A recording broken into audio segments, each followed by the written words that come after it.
अगैरह बगैरह पंडित को खाने मिला अगैरह बगैरह। एक बार की बात है, किसी गांव में जगत नाम का एक पंडित रहता था, जो दोनों आंखों से अंधा था, जो गांव के बाहर एक झोपड़ी में रहता था। एक दिन उस गांव में एक सेठ के घर रसोई का आयोजन किया गया, जिसमें आसपास के गांवों के कई पंडितों को भोजन का निमंत्रण दिया गया। और इसी प्रकार गांव के बाहर रहने वाले उस पंडित को भी भोजन का निमंत्रण देने के लिए सेठ ने अपने नौकर को भेजा। जब नौकर पंडित के घर पहुंचा तो उसने पंडित को आवाज़ लगाई, तो पंडित घर से बाहर आकर बोला, कौन है भाई?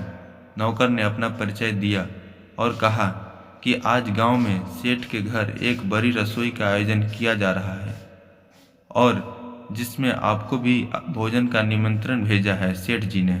पंडित बोला, अच्छा, फिर तो मैं ज़रूर आऊँगा वहाँ। नौकर बोला, हाँ पंडित जी ज़रूर, आप तैयार रहना, मैं आपको लेने आ जाऊँगा। ऐसा कहकर नौकर जाने लगा। नौकर मुड़ा ही था कि तभी पंडित फिर से बोला, अरे लेकिन ये तो तुमने बताया ही नहीं कि आज खाने में क्या क्या बनाया है। नौकर रुककर बोला, पंडित जी, गांव के सेठ जी का प्रोग्राम है, कोई छोटा मोटा आयोजन नहीं, आप चिंता न करें, सब कुछ बनाया जाएगा खाने में। पंडित बोला, अरे मैंने तो बस ऐसे ही पूछ लिया। नौकर बोला, आप चिंता न करें, वहाँ सब कुछ मिलेगा खाने में, हलवा, पूरी, सेब, नमकीन, मिठाई, बर्फी वगैरह वगैरह। पंडित बोला, हाँ हाँ, मुझे मालूम था कि ऐसा ही कुछ होगा, मैं वहाँ पहले भी खा चुका हूँ। नौकर के जाने के बाद जगत पंडित मन ही मन सोचने लगा कि यार वो सब तो ठीक है, परंतु ये अगैरह वगैरह क्या है? यह अभी समझ नहीं आया, यह तो कोई नया पकवान लगता है। इस बार अगर ऐसा है तो जरूर जाऊंगा, इस बार देखूँ तो सही कैसा लगता है यह अगैरह वगैरह। शाम होने पर सेठ का नौकर पंडित को खाने पर ले आया और पंडित को एक लाइन में बैठा दिया। पंडित की जिज्ञासा अब और ज़्यादा बढ़ने लगी कि आज तो मज़ा आ जाएगा नया पकवान अगैरह वगैरह खाकर।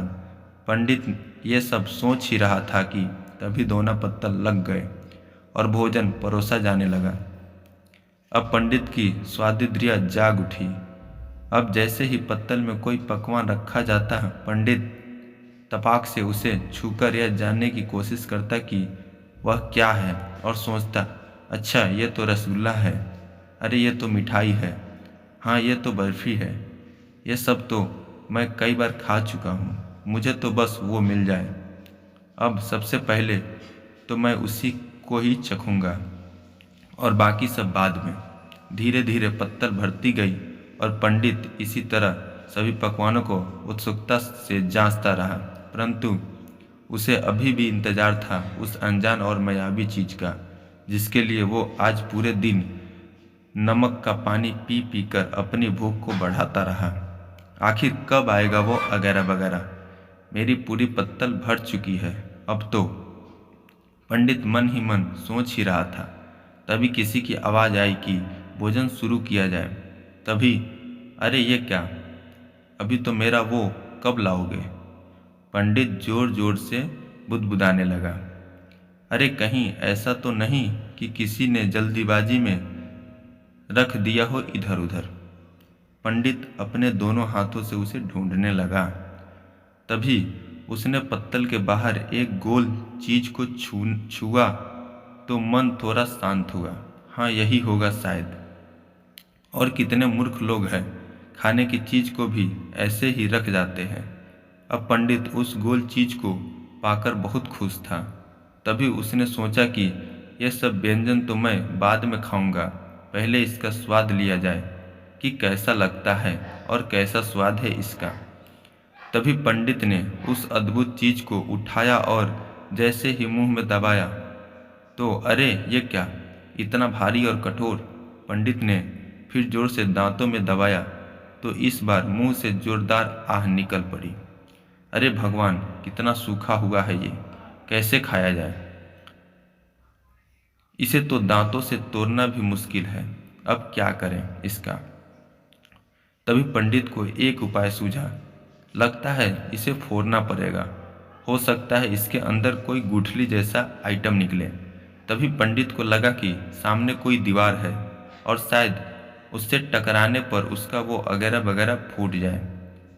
और तभी उसने आओ देखा न ताओ और सामने दीवार समझकर दे मारा जोर से, कि तभी सामने से किसी के जोर से चिल्लाने की आवाज़ आई, आह फूट गया रे मेरा।